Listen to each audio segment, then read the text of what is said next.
Olha, para muita gente, a morte é o fim da linha. Mas e se ela for, na verdade, o centro de tudo? Para o povo Bororo do Brasil é exatamente assim.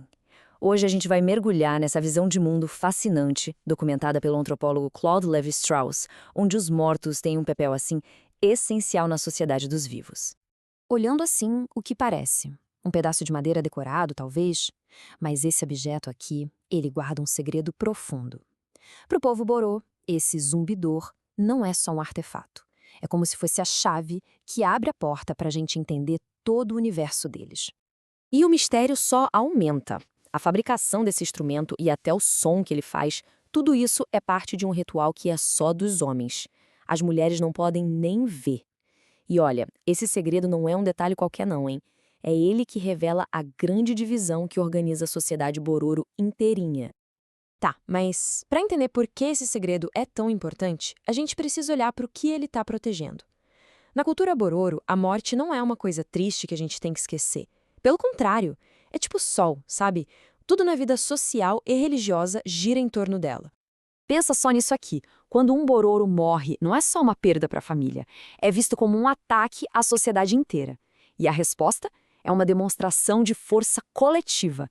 A aldeia inteira se junta e organiza uma caçada ritual. E não é só para conseguir comida, não.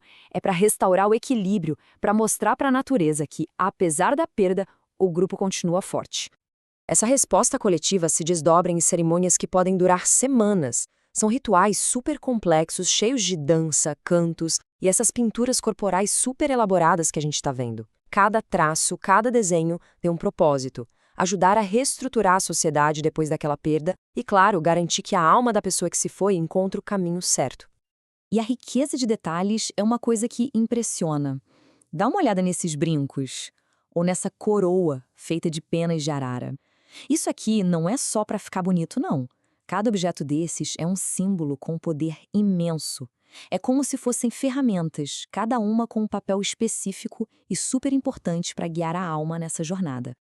Ok, mas como é que se organiza tudo isso? Rituais tão complexos, com tanta gente envolvida?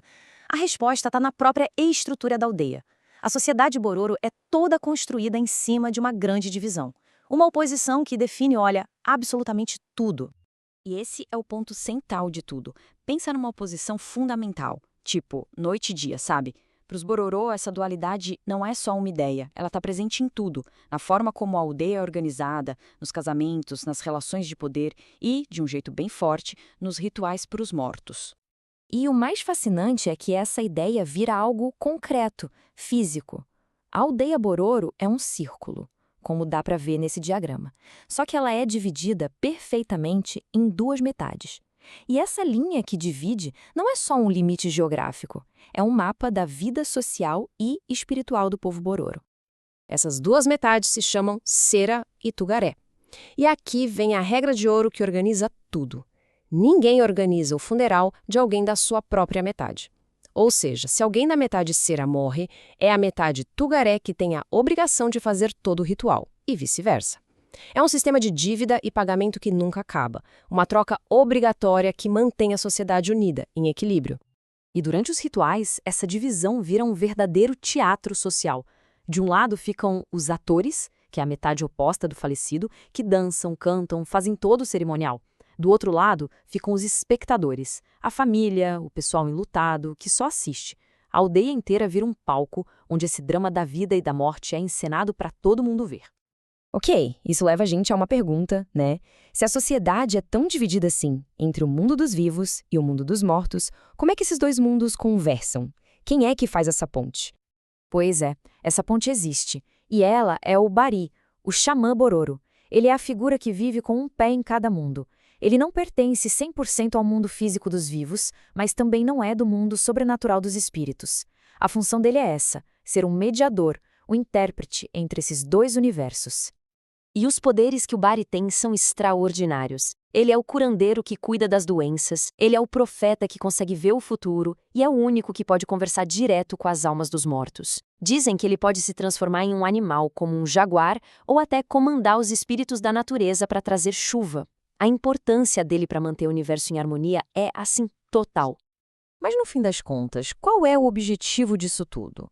para que construir uma sociedade tão complexa, tão focada na morte? O que os Bororo estão buscando com todos esses rituais? E para entender isso, a gente precisa deixar de lado uma ideia que para nós parece quase universal, a de que existe uma alma individual que busca salvação eterna. Para os Bororo, o foco não é esse. O indivíduo não é o centro de tudo é o coletivo. E essa é a grande virada de chave. Todo esse sistema, a divisão da aldeia, os rituais, o xamã, nada disso existe para salvar a alma de uma única pessoa. Existe para garantir uma coisa muito, mas muito maior: a imortalidade da própria sociedade. As pessoas morrem, mas a cultura, o povo, o mundo Borô, isso tem que durar para sempre. Então, a vida Bororo é, no fundo, um ciclo de troca. Uma troca constante e essencial. Os vivos cuidam e honram os mortos, e, em troca, os mortos ajudam a garantir a ordem do universo. É essa relação, essa parceria que sustenta o mundo e garante que a sociedade Bororo continue existindo, de geração em geração. Os Bororô, então, elaboraram um sistema social inteirinho para dar um lugar à morte dentro da vida. E isso deixa a gente com uma baita reflexão, né? Quais são os rituais, as divisões e as grandes narrativas que as nossas próprias culturas constroem para tentar entender o nosso lugar no mundo?